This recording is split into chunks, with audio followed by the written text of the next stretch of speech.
அந்தி வெயில் வந்து மயில் தந்து நான் வாடினேன். அடுத்துன்பம் எல்லாம் தென்றலிடம் நான் கூறினேன்.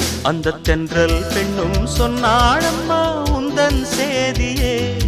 அவள் சொன்ன பின்பு மின்னல் போல வந்தேன் தேடியே. என்னை நீ தொட்டவுடன் எங்கவோ பொன்னுதையா.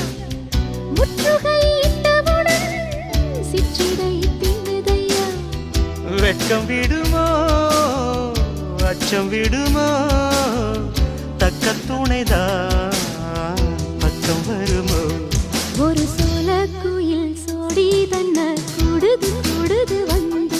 அது நெஞ்சோ தொட்டு நினப்பும் தொட்டு பாடுது பாடுது சிந்து. கிட்ட வருமோ ஒட்ட வருமோ கொள்ளை அழகை